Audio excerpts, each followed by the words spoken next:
Olá, pessoal do Café com Leitura e você. Sejam todos muito bem-vindos agora ao capítulo 9 do livro A Isca de Satanás. Jesus não era controlado pelas pessoas. Ele falava a verdade, mesmo que isso significasse um confronto e uma grande ofensa. A rocha da ofensa. Eis que ponho em Sião uma pedra angular, eleita e preciosa, e quem nela crer não será de modo algum envergonhado. Para vós outros, portanto, os que credes, é a preciosidade, mas para os descrentes, a pedra que os construtores rejeitaram. Essa veio a ser a principal pedra, angular, e pedra de tropeço e rocha de ofensa. São estes os que tropeçam na palavra, sendo desobedientes para os que também foram postos. 1 Pedro 2, do 6 ao 8. Hoje o significado da palavra acreditar perdeu a força. Para muitos, ela se tornou um mero reconhecimento de um certo fato. Para outros, não tem nada a ver com obediência. Mas, no texto acima, as palavras acreditar e desobediente são apresentadas como opostas. A Bíblia nos exorta que todo que nele crê, Jesus Cristo, todo aquele que crê não perecerá, mas terá a vida eterna. João 3,16. Como resultado da forma que vimos a palavra acreditar, muitos acham que basta acreditar que Jesus existiu e morreu no Calvário, que estão acertados com Deus. Se esse fosse o único requisito, os demônios também estariam acertados com Deus. A Bíblia diz também: crês tu que Deus é um só? Fazes bem. Até os demônios creem e tremem. Tiago 2,19. A palavra acreditar possui mais significado na Bíblia do que só reconhecer a existência ou simplesmente consentir mentalmente um fato. Se formos fiéis ao contexto do versículo acima, podemos dizer que o elemento principal de acreditar é a obediência. Poderemos lê-lo desta maneira: para vós outros que obedecem é a preciosidade, mas para os desobedientes, a pedra que os construtores rejeitaram, esta veio a ser a principal pedra angular, pedra de tropeço e rocha de ofensa. Não é difícil obedecer quando conhecemos o caráter e amamos aquele a quem nos submetemos. O amor é a base do nosso relacionamento com o Senhor. Não o amor de princípios ou ensinamentos, mas o amor pela pessoa de Jesus Cristo. Se este amor não estiver bem firmado, seremos suscetíveis aos tropeços e às ofensas. Os israelitas, a quem o Senhor chamou de construtores, rejeitaram a pedra principal, Jesus. Eles amavam seus ensinamentos do Antigo Testamento.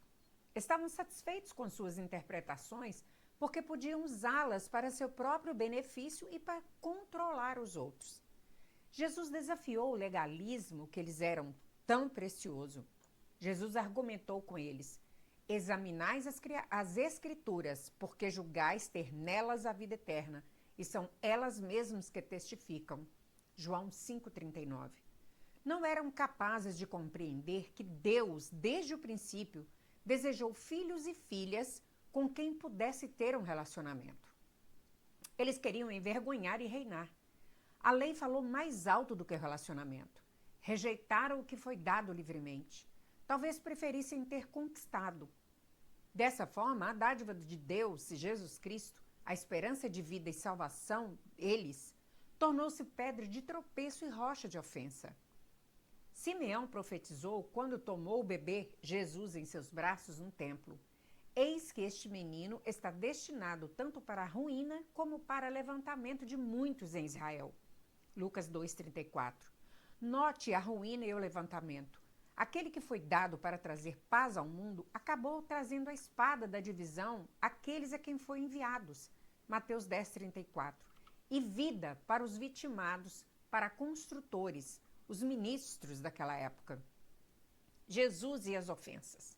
Na escola dominical, Jesus é geralmente apresentado como o pastor carregando a ovelha perdida em seus ombros de volta ao aprisco. Ou talvez abraçado com as criancinhas dizendo: eu amo vocês. Verdadeiro, mas não a imagem completa. Este mesmo Jesus atacou os fariseus por causa de sua justiça própria. Serpentes, raças de víboras, como escapareis da condenação do inferno? Mateus 23:33. Virou a mesa dos mercadores no templo e os expulsou. João 2:13-22. Disse ao homem que queria enterrar seu pai antes de segui-lo: deixa os mortos a sepultar os seus próprios mortos. Tu vai e prega o reino de Deus. Lucas 9:59-60. A lista não termina por aqui. Uma análise mais detalhada do ministério de Jesus revela um homem que ofendeu muitos durante o seu ministério. Vejamos alguns exemplos. Jesus ofendeu os fariseus. Em várias ocasiões, Jesus confrontou e ofendeu esses líderes. Porque foram ofendidos, eles o mandaram para a cruz. Eles o odiavam. Mas Jesus os amava o suficiente para falar a verdade. Hipócritas, bem profetizou Isaías a vosso respeito, dizendo: este povo honra-me com os lábios, mas o seu coração está longe de mim. Mateus capítulo 15, 7 e 8. Essa afirmação os ofendeu. Note o que os discípulos de Jesus lhe perguntaram imediatamente após a afirmação. Então, aproximando-se dele, os discípulos disseram: sabes que os fariseus, ouvindo tua palavra, se escandalizaram? Mateus 15, 12. Analise a resposta. Toda planta que meu Pai Celestial não plantou será arrancada. Deixai-os, são cegos, guias de cegos. Se o cego guiar um cego, cairão ambos no barranco. Mateus 15, 13 e 14. Jesus mostrou que as ofensas iam, na realidade, eliminar aqueles que não são realmente plantados por seu Pai. Algumas pessoas podem fazer parte da sua igreja ou ministério e não serem enviados por Deus ou não serem de Deus. A ofensa que vem quando a verdade é pregada revela seus reais motivos e causam a eliminação deles. Quando visito outras igrejas, testemunho muitos casos de pastores que sofrem com a perda de pessoas que foram embora, tanto funcionários como membros. Na maior parte dos casos, as pessoas ficaram chateadas por causa da verdade que foi pregada e porque confrontaram com o estilo de vida delas. Então, tornam-se críticos de todos os aspectos da igreja e vão embora. Para que os pastores agradem a todos, têm de comprometer a verdade. Eu lhes digo, se pregamos a verdade, ofenderemos as pessoas e elas irão embora. Não lamente pelas que foram, mas continue a alimentar as que Deus enviou. Alguns líderes evitam o confronto, por medo de perder as pessoas. Alguns são especialmente hesitantes porque aqueles a quem precisam confrontar dão grandes ofertas ou são de grande influência na igreja ou na comunidade. Outros temem magoar os sentimentos de alguém que os acompanha há muito tempo. Como resultado disso, o pastor perde a autoridade dada por Deus para proteger e alimentar o rebanho confiado a ele.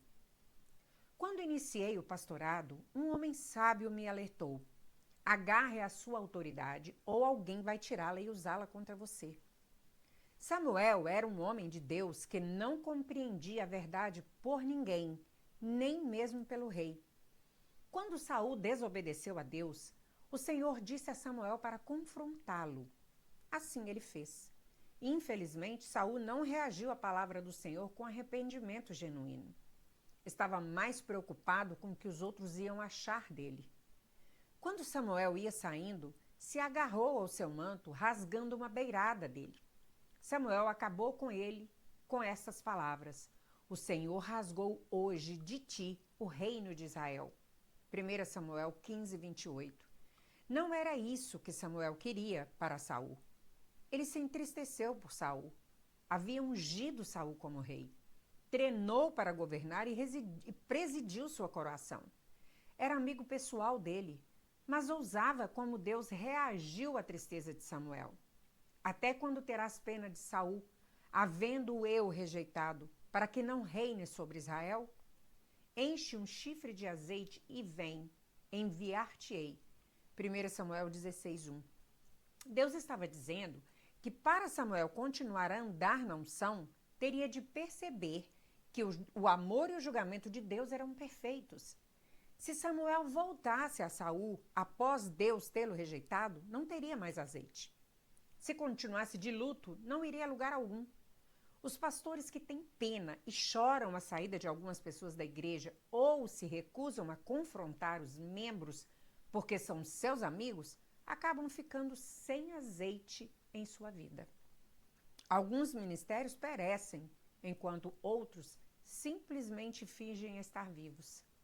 Sem saber, optam pelo relacionamento com os homens, em detrimento do relacionamento com Deus. A Bíblia não registra que Jesus reagiu aos homens que o abandonaram. Seu maior prazer era fazer a vontade do seu Pai. Fazendo isso, beneficiaria um número maior de pessoas. Nunca me esquecerei de quando estava pregando em uma denominação cheia do Espírito. Estávamos juntos havia quase um ano. O primeiro domingo pela manhã, preguei uma mensagem bastante simples de arrependimento e volta ao primeiro amor. Senti uma certa oposição, mas sabia que era a mensagem que deveria pregar. Após o culto, o pastor me disse: Deus me revelou o que você pregou esta manhã, mas acho que meu rebanho não estava pronto para ouvir isso. Minha esposa sentiu que o Espírito Santo a incomodava a perguntar: quem é o pastor da igreja, você ou Jesus? O pastor abaixou a cabeça. O Senhor me disse exatamente isso um mês atrás. Ele me falou que sabia o que essas pessoas podiam aguentar. Ele nos falou que pelo menos 1/3 da sua igreja era composta de pessoas da velha guarda, que não queriam mudanças na ordem do culto, música ou pregação. Nós o encorajamos a ser forte e obedecer ao Senhor. Pregamos mais 4 vezes naquela igreja. Cada uma era mais difícil que a outra. Quando fomos embora da cidade, sentia como se tivesse um saco de areia no estômago. Não conseguia compreender. Sentia-me cada vez mais pesado e desconfortável. Geralmente, quando saio de uma igreja, a alegria toma conta do meu coração. Não sabia o que estava errado. Quando finalmente fiquei a sós com o Senhor, perguntei-lhe: Pai, o que fiz de errado? Por que tenho este fardo pesado no meu espírito? Será que eu usurpei a autoridade do pastor? Ele simplesmente me disse: sacudi o pó dos vossos pés. Veja Lucas 9:15. Fiquei chocado ao ouvi-lo dizer isso. Continuei orando e questionando e ouvi as mesmas palavras: sacode o pó de vossos pés. Finalmente obedeci. Quando minhas mãos acabaram de limpar a sola do segundo sapato, o peso saiu e a alegria entrou no meu coração. Disse maravilhado: Senhor, eles não me atacaram ou nem chutaram fora da cidade. Por quê? Ele me mostrou que a liderança e muitas pessoas haviam rejeitado sua palavra. Dê-lhes mais tempo. Pedi. Se desse mais 50 anos, eles não mudariam. Já estão decididos em seu coração. Eu sabia que o líder resolveu optar por manter a paz, comprometendo a obediência a Deus. Ele tinha a forma e não a substância. Em outras palavras, ele tinha a aparência de estar cheio do Espírito e, mesmo assim, faltava-lhe poder ou presença de Deus. Mais tarde ouvi que ele havia pedido demissão do cargo de pastor e que a igreja se diluiu. Jesus não era controlado pelas pessoas. Ele falava a verdade, mesmo que isso significasse um confronto e uma grande ofensa. Se queremos a aprovação dos homens, a unção de Deus pode nos encher. Devemos ter o propósito em nosso coração de falar a palavra de Deus e desempenhar sua vontade, até mesmo correndo o risco de ofender os outros. Jesus ofendeu as pessoas de sua terra. Jesus foi à sua terra para ministrar, mas não foi capaz de levar a libertação e cura que havia trazido a muitos outros. Veja o que aconteceu. E diziam: não é este o filho do carpinteiro? Não se chama sua mãe Maria e seus irmãos Tiago, José, Simão e Judas? Não vivem entre nós todas as suas irmãs? De onde lhe vem, pois, tudo isso? E escandalizavam-se nele. Jesus, porém, lhes disse: Não há profeta sem honra, senão na sua terra e na sua casa. Mateus 13, 55 ao 57. Será que você consegue ouvir os homens e as mulheres de Nazaré dizendo: quem ele pensa que é, nos ensinando com autoridade? Sabemos quem ele é. Ele cresceu aqui.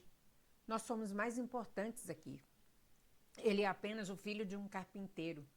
Não teve nenhum treinamento formal. Pessoal, vou parando aqui e continuamos o capítulo 9 no próximo vídeo. Mas não se esqueça de se inscrever no nosso canal, tá bom? Te vejo daqui a pouco. Até lá!